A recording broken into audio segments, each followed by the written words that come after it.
Going to appeals, from what I understand, Mr. Toledano, and hopefully you've talked a lot, so you're not going to be pontificating too much, but we're going to have we're going to treat, what I'll do is I'll read both appeals. We're going to treat both the same. If everybody can understand what I'm saying. Mr. Shane, we're going to treat both of them the same. We'll give, is it okay with you all for 10 minutes per side, since we have two appeals? And we will vote. Excuse me for a minute. We could use, because we tried to condense it down and not bring a lot of speakers, we just needed like an extra 3 or 4 minutes beyond the 10 minutes that you would have for each one. Dan, I spoke to you about that before. Okay. I don't think that's unreasonable because there's 2 appeals and there's 50 appellants, so I got you. that's a practical matter, a little extra time. Okay. All right, so what I'll do is I'll read the first one aloud. We will discuss it. You will both do your, how about, okay, so we're talking about 13 minutes apiece? 13 minutes apiece. 10, yeah. Let's say 10 minutes and 3-minute rebuttal. Is that okay? 4? No, it's not so much, we just need the time for the presentation. I just need to get this. Okay. The rebuttal times can stay the same. We just need an extra 3 minutes for the presentation. I got you. Okay, you understand what we usually do, sir? What, would you mind coming up here? Sure. All right. I'm sorry, your name is? Ken Ress. Okay. What we normally do is we have 5 minutes per appeal. 5 minutes and then 2 minutes of a rebuttal. Right. So what we've done is we've gone to 10 minutes. Correct. And then you're saying you want 3 minutes on top of that. And we know the other side gets the Mr. same Shane, thing. that's okay? Oh, sure. Okay. All right, Thank you. good. Thank All right, you. I'll read the first, what? Okay. I'll read the first appeal. Toby Eason, Glenn Smith, Alan Enderman, and Paul Broussard et al. Appealing the zoning commission approval on September 6, 2016 to rezone 89.5501 acres located north of Sharp Road and east of Westwood Drive. Westwood Drive from A1 Suburban District to A2 Suburban District, Ward 4, District 5. So you're, whoever, Mr. Shane has a procedural question. Forgive me if I don't understand. I thought you were going to read both appeals now. Okay, all right. So You're that right. we could combine the times. You're correct, I'm sorry. Second appeal, Toby Eason, Glenn Smith, Alan Enderman, and Paul Broussard et al. Appealing the zoning commission approval on September 6, 2016 to rezone 104.7 acres located north of Sharp Road and east of Westwood Drive from A1 Suburban District and A2 Suburban District to A2 Suburban District and PUD, Plan Unit Development Overlay, Ward 4, District 5. So, Mr. Eason and whoever wants to start, the appellates. You will have 10 minutes and 3 minutes rebuttal. We're waiting up there. My name is Dan Shapiro. I live at 123 Blue Heron Drive here in Mandeville. I've been there for 26 years. The impact of traffic can only be addressed by the size of this development. Unfortunately, there is nothing that they can do about the traffic, and that is why we welcome the A&O to build their land as presently zoned. Although no new subdivisions had been added on Sharp Road in over 20 years, traffic on Sharp Road has continued to increase. How do we know this? Because beside driving on Sharp Road and experiencing this, look at the following. In 1997, a traffic light was put at the intersection of 59 and Sharp. In 2000, a traffic light was put at the intersection of Asbury and Sharp. A roundabout is being scheduled for the intersection of 59 and Sharp. However, although it most probably will be built, the budget for it, if approved, will be in 2018, and it is scheduled to be a 9-month project. Meadowbrook subdivision was denied access to Sharp Road because of traffic concerns in the mid-90s. According to local fire officials, emergency vehicles are already being dispatched from multiple stations to assure that one of them can get access. No through traffic signs have been put up at both ends of the Duval subdivision. This is to keep people from cutting through that subdivision to avoid the light at Sharp Road and Highway 59. All of these were done to regulate large volumes of traffic. Why is the traffic increasing on Sharp Road? Because Sharp Road is the second best way to get between Highway 190 and 59 next to Interstate 12. Sharp Road is a 35-mile-an-hour residential road with over 40 houses facing it. It has no shoulders, which we heard about on the causeway, and deep ditches. Cyclists put their life in jeopardy if they decide to ride the trace. There are over 60 access points on Sharp Road. We've heard how concerned you are about safety. You want to talk about safety? Garbage trucks stop on Sharp Road. Mail trucks stop. There are 15 to 20 school buses during the school year. St. Michael's Preschool has 200 kids dropped off and picked up every day. Let's take a quick look at traffic. This is Sharp and 59. This is the southeast corner of 59 at Sharp Road when school is out. This is looking northward, and this is traffic that is backed up. There was 24 cars at 59 at the southbound light. It took them several lights to get through. This is then looking southward on Highway 59. This is Highway 59 looking at Sharp Road. And you can see the stack up at the light on Sharp Road. Horrible picture, but I've circled the yellow light, which shows these cars that are not going to get through, and then there's 2 cars coming up behind them. Now we're on Sharp Road, looking toward 59. This is stacked up, probably about 15 or 20 cars at the light, took 3 lights to get through. These are taken this Monday at 9:10 a.m. at Century Oaks, looking at Asbury, which is on the east side of Sharp. This was stacked up to past Century Oaks and took 4 lights to get through. The traffic study does not match what we are experiencing and what I have shown you. We do not believe that it reflects what is really occurring with the traffic on Sharp Road and what will occur.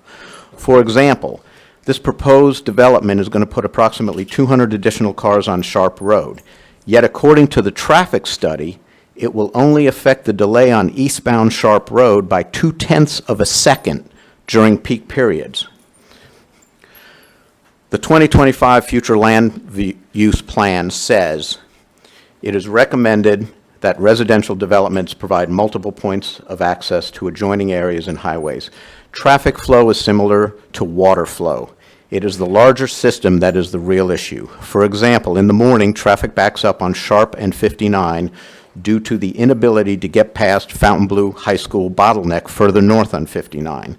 Will a circle address that issue?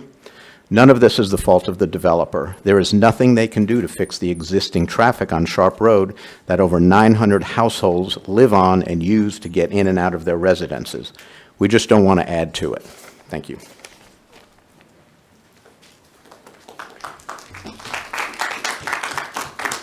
You have about 5 minutes left on your original time. Thank you. Good evening. I'm Joe Limekeeler. I'm the president of the Century Oaks subdivision, and I kind of wanted to address the drainage issues with you. So and we have a problem with the drainage in the Bayou Tête-Lourdes Basin. The current system just can't even handle a 6 to 10 inch rain, let alone what we experienced in '95 or this year in August of 2016. I know and realize the current process is to address the drainage in the subdivision planning cycle, but we have serious issues in the watershed, and I feel they need to be addressed now before we go down and change the zoning itself. The current drainage in 190, especially at the cutoff point you see on the star there, is actually inadequate and dangerous, and a full risk assessment and a corrective action plan for the Bayou Tête-Lourdes watershed east of Highway 190 should be done. The problem was actually recognized in 2004. An engineering study done and with concurrence from the St. Tammany Parish Engineering Department recommended a 66-acre lake adjacent to Westwood Drive to accommodate the current issues and also enable further development in the watershed. Unfortunately, I've come to learn that the Corps of Engineers did not really cooperate with that, and it just didn't happen. And I know the parish tried, but it didn't happen, and it needed to happen. We met with Rykert, to his credit, got us with the developer and his representative, and they mentioned it's even a possibility it could still happen again today, and that's great. I really appreciate everybody's effort. So my question is, can we just follow the recommendation in 2004, fix our current problems, and then proceed with our development? Century Oaks, where I live, has a long history of flooding. It initiated with the construction of Meadowbrook. Meadowbrook drainage was designed, I've looked at it, I think it was actually done properly with what they knew at the time. But the reality of it is sheet flow still occurred when it got overloaded and it came running into Century Oaks. And a house got flooded out multiple times. It was condemned. The parish bought the lot. You can see the construction there. It's ongoing right now. The job's going okay. It's still some more work to do on it, but the parish, our subdivision, and I'll be the owner of that lot. I've talked to the folks on Tyler about who's going to maintain it when it's done. Is the parish going to maintain it? And I've learned that no, we have to maintain it if we want to meet the codes of our deed restrictions and maintain it like the rest of the lots. So that's a cost that we have to bear going forward. So my concern is, despite the best intentions, despite the drainage engineering review study that I'm looking at right now, I really have concerns that I want to really fully assess it before we go through the zoning change process. Can the system handle high-intensity rain events? I think history says no. This is my house when I bought it. I've experienced flooding from the get-go. I've managed to deal with it. I'm an engineer. I'm one of 10 kids. My mom said, if you can't fix it, then come and complain to me. So I've managed to adapt and deal with it. But I worry about if the same thing happened to Meadowbrook, if the same thing comes, despite the best intentions, if the same thing happens and we don't fully understand the dynamics of a system and the water comes across Sharp Road and there's plenty of culverts that transfer that water across Sharp Road, what if it comes my way? What's my recourse from that point in time? My wife's put a lot of effort into that backyard, trust me.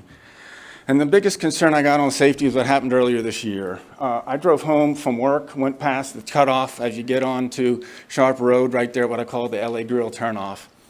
And a woman followed behind me named Regina Tan. I didn't meet her, I don't know her, I picked this up out of the media, but I remember the event. And she lost her way, and she really didn't understand. I didn't make that turnoff because I couldn't see where I was going. And she went into the ditch, and her entire car was submerged. And fortunately for her, a young man, forgot his name, followed behind her and he rescued her. And I wonder what would have happened if he wasn't there? What would have happened if, God forbid, she would have perished? I think we'd be having a different conversation.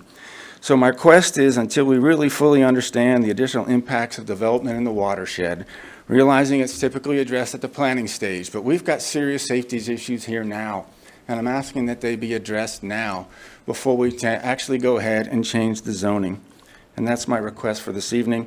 I've got a summary slide. It's attached in there. It kind of recaps the same points I've made. In the interest of brevity, I just really feel like we ought to fix the current risks and problems before we potentially add more. Thank you. You can, Teresa, you can Yeah, cut well, that now. I'm just going to talk from this. Close to 4 minutes left. Okay. Let the record show I finished early. Yeah, okay. I am Ken Rest. I'm a 25-year resident of the Sharp Road corridor, so I've lived there a long time along there. We have met with the parish officials at all levels. We want to thank you for that access and the time spent by your staffs. Unfortunately, the current process seems to start out assuming there is a need or a right for a zoning change. You have a right to ask for a change. The developer has offered some compromises, including a partial buffer, a turning lane, a study of the watershed, which was requested by our councilman and being done by the Gravity District, more wetlands property added to the Conservation District, revision to a non-compliant cul-de-sac length, larger retention ponds, and an offer not to seek impact fee credits. Some of these compromises are significant and appreciated, but they assume we agreed with the need for a zoning change. In the end, the big picture was missed. Many of the issues of greatest concern to the residents were not dealt with. Density, number of homes, watershed overload, and traffic cannot be completely addressed by these proposals. Some people view this as a compromise to be reached. We don't. We have 7 compelling reasons to vote in favor of our appeal You are against in the zoning you're in your change. rebuttal time, I just want you to know. Yeah, whatever we need to Couple do. minutes. Okay. We compromised 5 years ago and were promised face-to-face in this room that we didn't need to worry about a large development. The zoning and existing wetlands would assure development of no more than 30 to 35 homes. No documents were given, just a councilman's word. The ANO was not part of that meeting. Just residents and our elected representative. Should we not trust what you tell us you're going to do?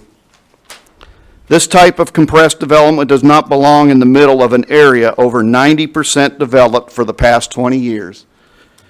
There are no homes built in the immediate area that resemble this type of development. It is not about this development plan, it is about the placement of this plan. The zoning in this tract of land was not changed during the comprehensive rezoning. It has been A2 and A1 for a long time. It is the reason we bought homes in this area. I know that meant something to some of you in past issues.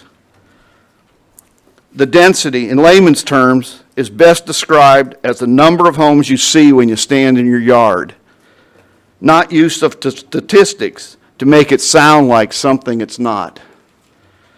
The watershed is already overloaded with safety concerns that should be obvious to any elected official. These flooding concerns should be dealt with before any new developments in this watershed are allowed to progress. With limited new development on Sharp Road for many years, why do you think the traffic is many times higher than it was before and continues to grow? Think about it.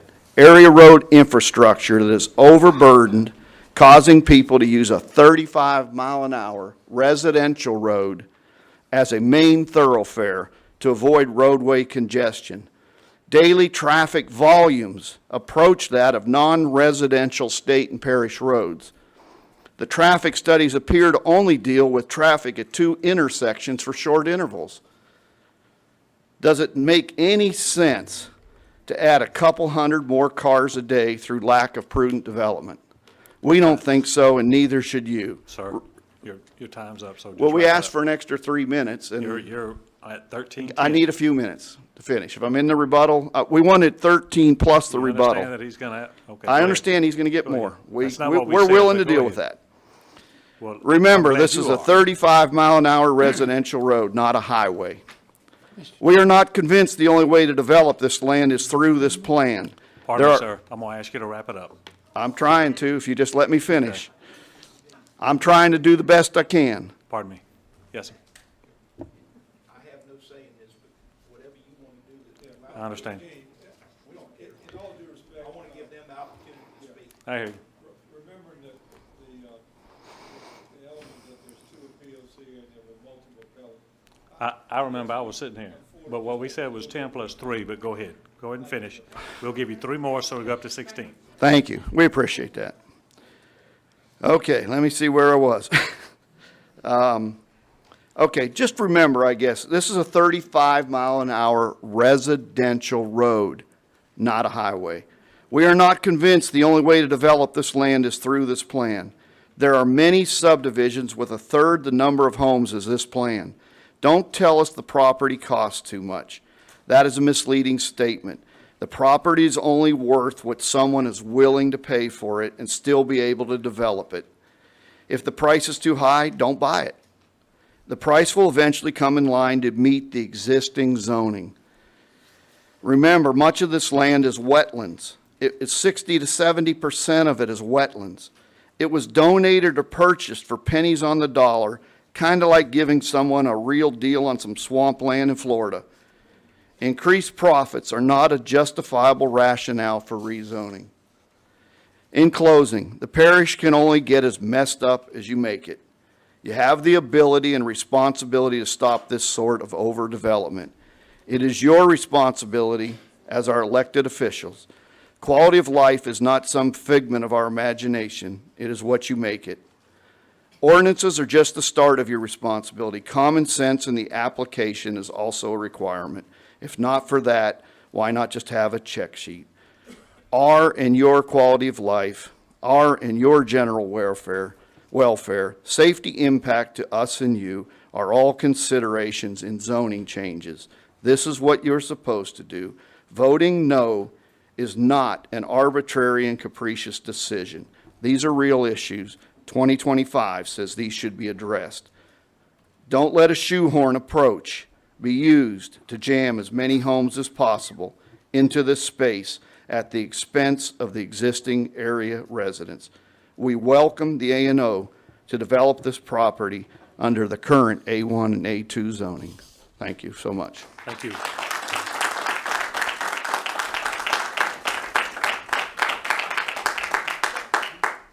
Okay, Mr. Shane?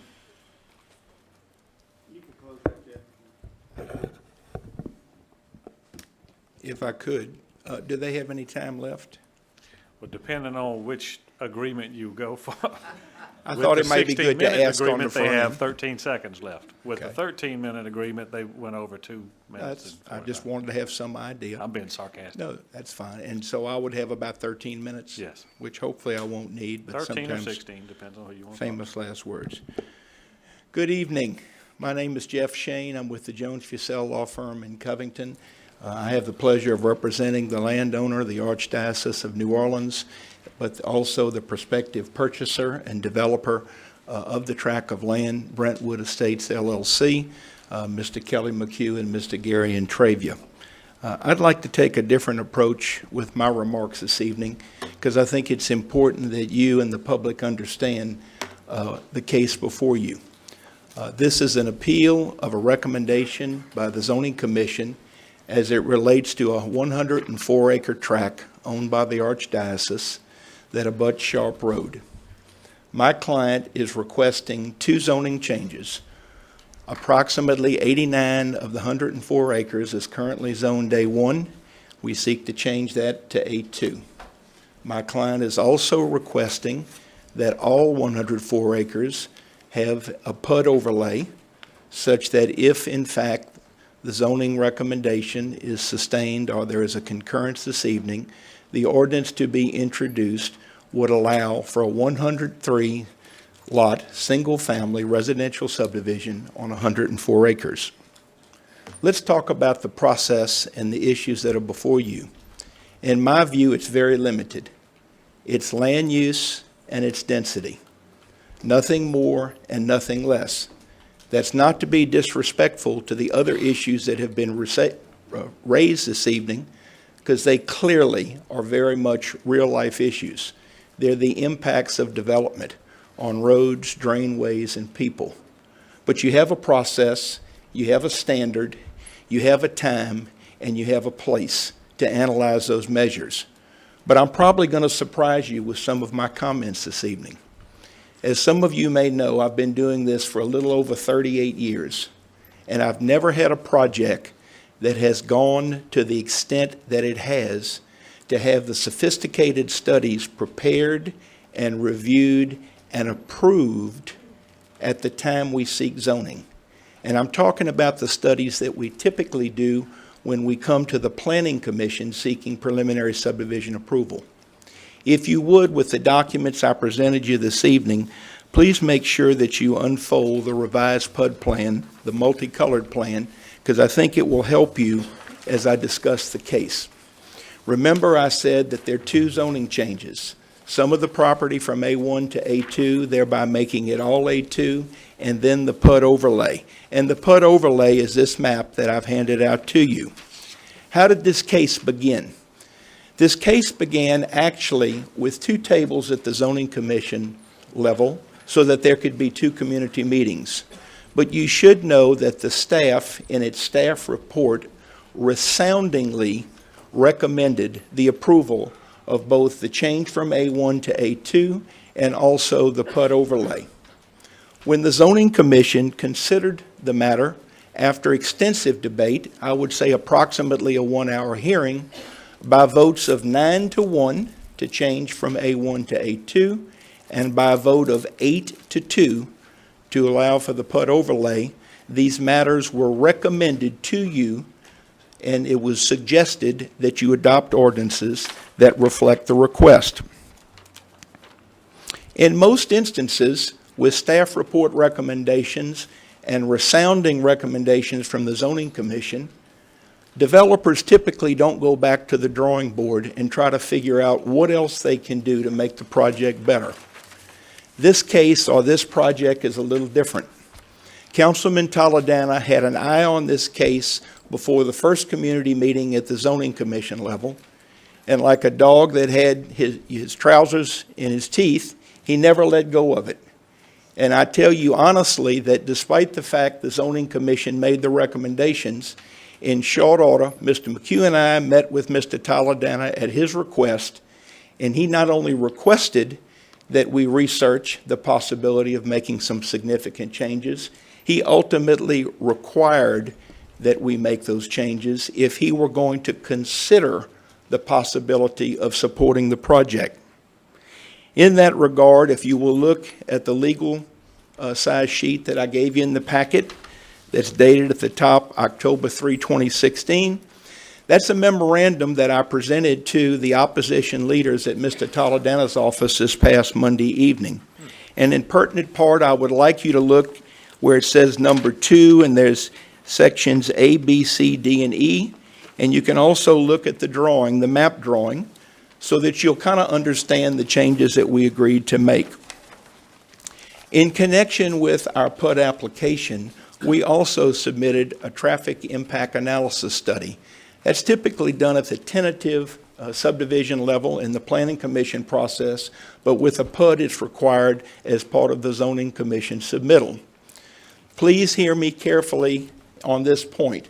The traffic impact analysis has been submitted to the Parish Engineering Department, and it has been unequivocally approved without exception and without any requirement of mitigation.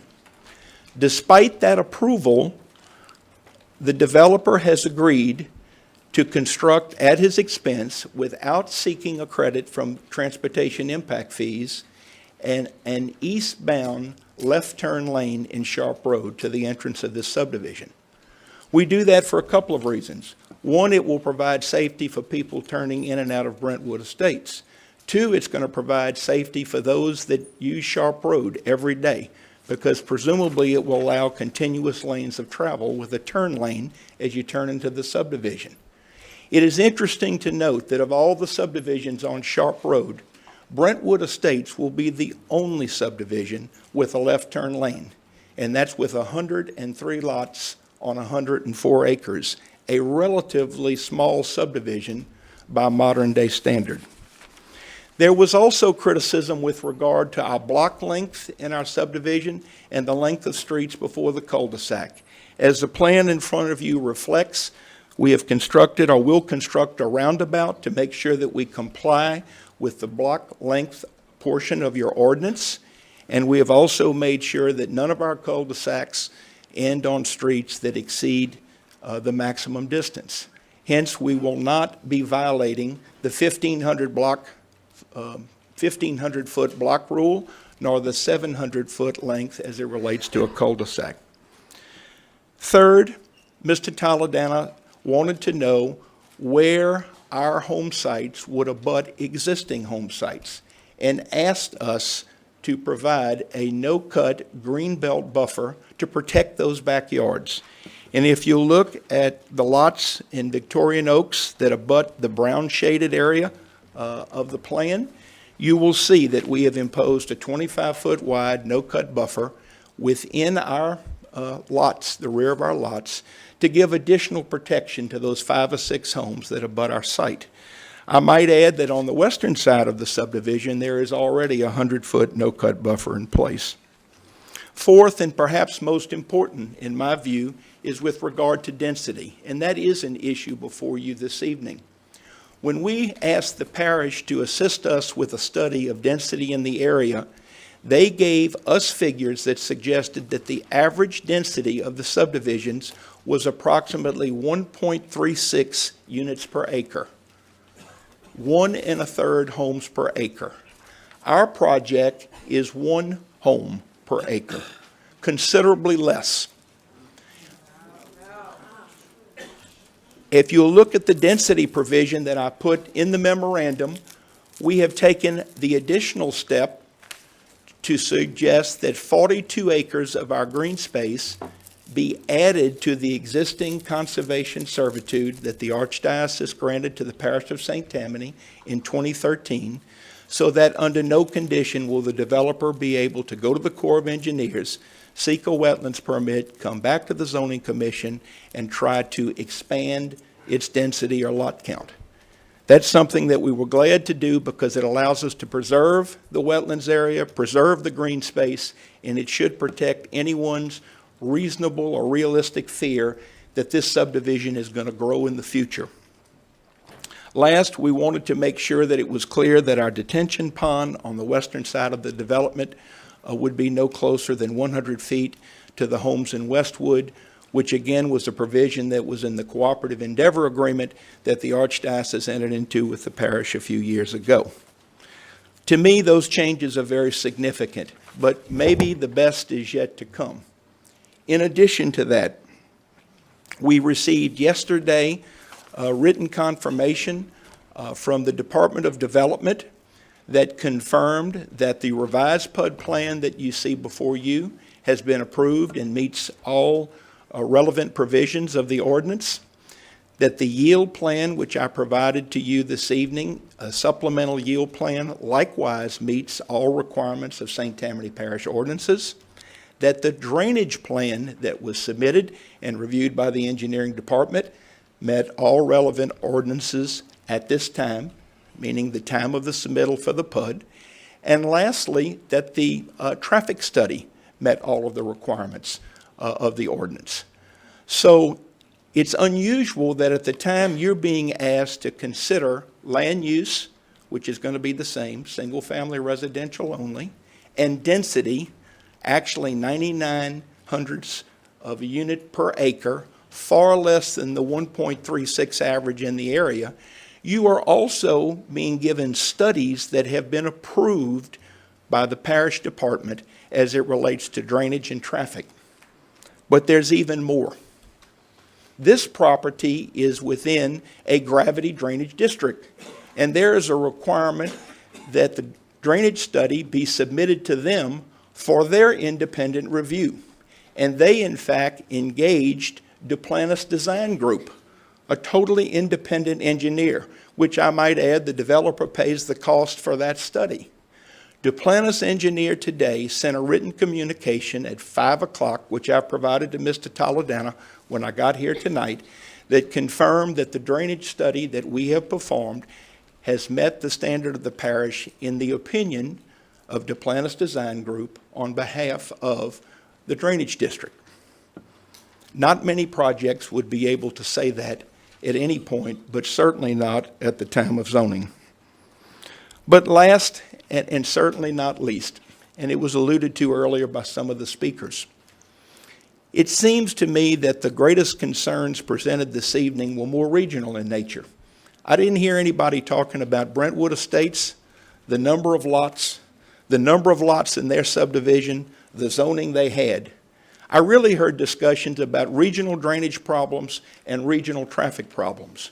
Well, I think this development has something to offer even as it relates to those issues, although it is not our legal obligation to solve existing regional problems in the area. And how would we do that? Our 103 lots will produce approximately $100,000 of transportation impact fees and $100,000 of drainage impact fees, which certainly can be put to good use as the administration sees fit, but perhaps in the area to study and or remediate existing problems. Furthermore, both the Archdiocese and the developer have agreed that if requested, we will donate whatever quantity of land might be needed for the parish to construct a regional detention facility along or near the banks of Bayou Tetlure to solve existing drainage problems in the basin. That's not something to satisfy our obligation, it's to help our neighbors. Because you know, just as I said, there's no left turn lane on Sharp Road, also there is no 25% reduction of the drainage in those subdivisions as well. And it's because they were built at a time when that was not the current standard. The key standard now that we weigh these drainage studies against is what happens in a 100-year event when you get that 12.8 inches of rain in a 24-hour period. And we have, in our view, proven to more than one that we in fact will reduce the rate of flow from our development, post-development, by 25%. I'd like to close by saying the following. I respect the comments made by all of the opposition this evening, but they know all too well the efforts this developer and development have made from day one to change our development to try to address their needs. Mr. Toldedano has been the leader of an effort to try to have conversations and communications between the parties. I believe that we've demonstrated that we've gone well beyond what the law requires, but we don't need a bouquet for that. Many of these things we would have ultimately done at the time of preliminary subdivision approval. The reason we did it more than anything was to demonstrate to you that this is responsible development.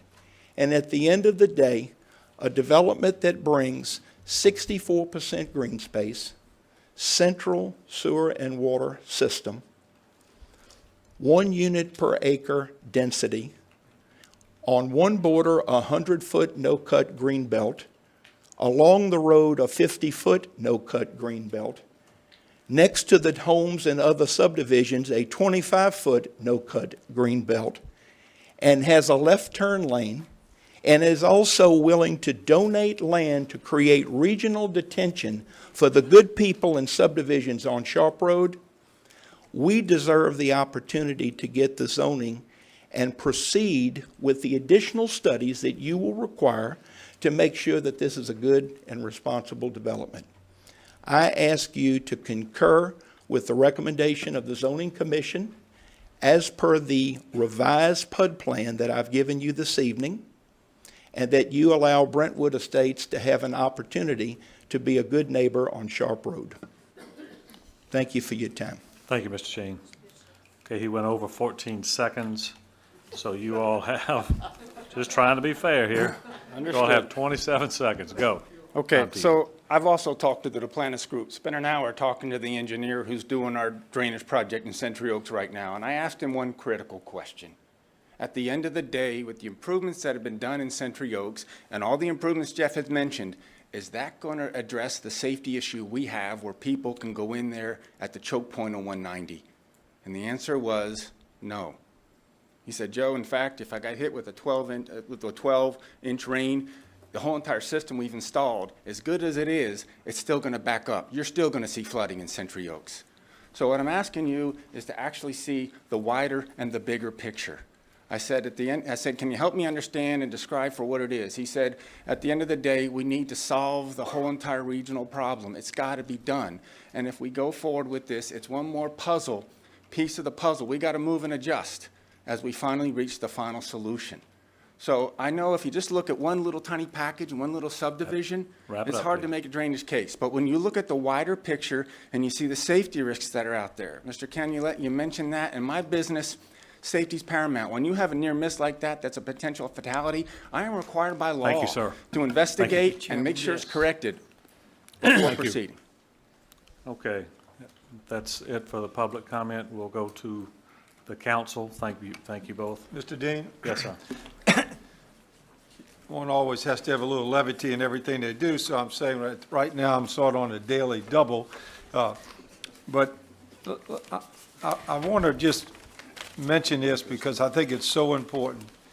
The gentleman that spoke today, along with some other very nice gentlemen and ladies who have an interest in the Sharp Road development, have, in my estimation, done things exactly, as I said before, how government should work. They came to me not with political threats like somebody out in the audience did earlier. They came to me without, in an emotional, ill-conceived position. They came to me with some very good facts.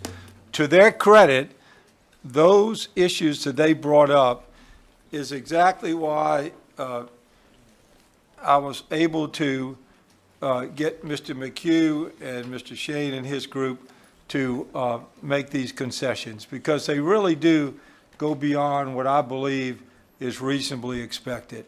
But they are as a result of the issues well raised by Joe and his group.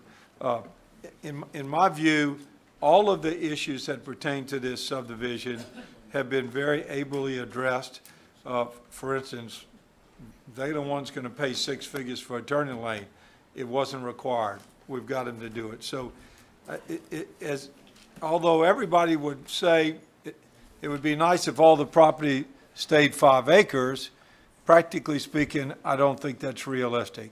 I think this development is well-planned. I do not think, nor does the scientific evidence vis-a-vis the traffic studies and drainage indicate that it would be a burden on anybody else. The drainage is away from Sharp Road. There was confusion about that. First, it goes in the other direction. The concessions made by these people go way beyond that to allow us to have a regional facility, i.e. retention. For all of those reasons, and particularly for the laundry list of concessions that were made, it is my belief and motion that we concur with the recommendation. Okay, so we have a motion by Mr. Toledano to concur with the zoning's approval. Do I have a second? Mr. Chairman, I'll second, but I'd like to ask Mr. Shane a question if I could. All right. I'm sorry? That's right. There are 2 matters, and so we should vote on them separately, and Correct. I'm reminded. Right. So what is your will with regard to that? Well, right Each one now, I have separately? a motion. I'm gonna run it for right now, and then maybe in a couple of years, you can come over here. No, but I mean, you just tell me how you want me to do it. right. I'm We're gonna having do the the first first one, I can stand right here. Thank you very much. We're gonna do the first one first. We have a motion and a second, and then Mr. Lorino has asked to ask Very Mr. good. Shane a question. All right, You got a second? you have them? You got a second, right? Mr. Shane, Mr. Lorino would like to, it's not gonna be as long as your last discussion. No, sir, one, very fast. Same here. I'm Jeff, gonna throw this at you. Jeff, Yes, sir. you know, as I look at this and I see the drainage and, you know, I'll concur, we do always have issues with drainage and I have them in District 4 all the time. But I see it running under 190 towards Beauchene. What, have you looked at that? Have you all studied that? What can you tell me so that this project doesn't cause an issue in District 4 in Beauchene? Yes, sir. We have looked at that. That was an issue that came up early. It's one that you have mentioned to me along the way that you had concern about. Probably 90 to 95% of the water in this development will go to the north into Bayou Tetlure, which does eventually drain, of course, under 190 and does run through Beauchene.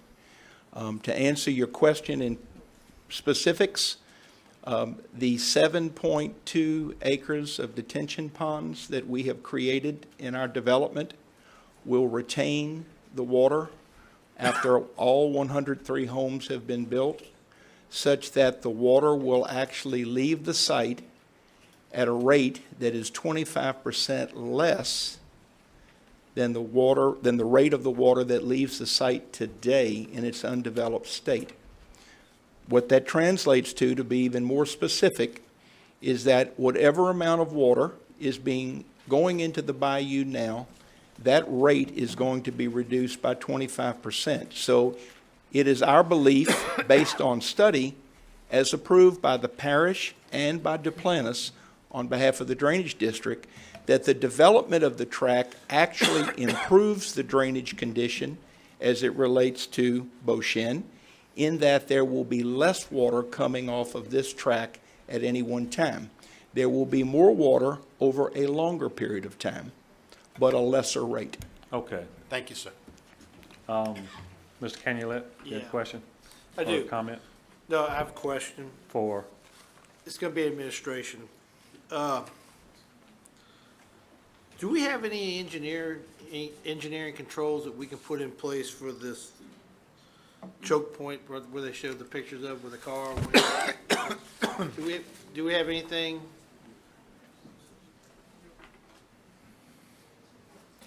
Okay. Those culverts are under the jurisdiction of DOTD. So we don't have control. Okay, do we have, Yeah, do we have any ideas of what we can do to try to make it better? We're actually working on a project in the Asbury area right now with DOTD. Okay, all right, thank you. Any more questions? I do, Mr. Oh, Chairman, I'm real sorry, I quick. asked. Real quick. I just wanted to kind of make a statement going back a ways. I remember, and Mr. Dean, you'd remember this as well, and some of us up here, when this came before the council for the new Catholic Church. And that was a rather riotous meeting, okay? I just want to say that I'm pleased to hear what Mr. Shane said just a moment ago, which is whether it's the Archdiocese of New Orleans, Mr. Intravia, Mr. McHugh, whoever that's willing to donate land or use land for the drainage concerns, okay? I felt back then when we had to vote on that issue with the church that they intended to be good neighbors, and I think for me, making this offer, and I know Mr. Toldedano has put a lot of time into this, is very appealing in terms of my vote. So thank you. Thank you, Mr. Bender. Any further discussion? We have a motion and a second to concur with the zoning approval for this is the first appeal from A1 to A2. Vote, please.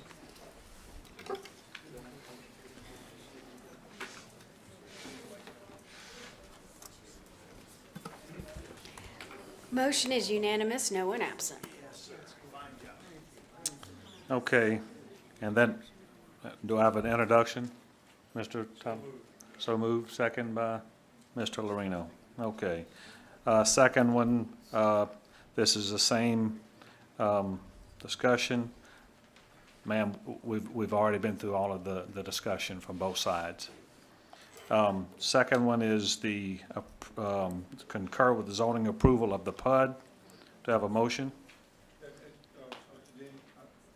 Hit your light, please. Hit your light, please. The record should reflect that we are voting now on the revised PUD plan, which everybody here at the bar has in front of them. All right. The bar? Okay. That's right, I'm Okay. forgetting, So you have a motion? referring to the courtroom bar as opposed to the You know, making everybody thirsty. bar down the street. All right. So we have a motion to concur with the zoning's approval of the revised PUD. Thank And you do have very a much. second? Second by Mr. Thompson. Any further discussion? Okay, vote, please. Motion is unanimous, no one absent. And now I need a motion to introduce. And then second by Mr. Thompson. All right, thank you. Our third appeal is Linda Roy appealing the zoning commission approval on September 6, 2016 to rezone. We'll give it a second.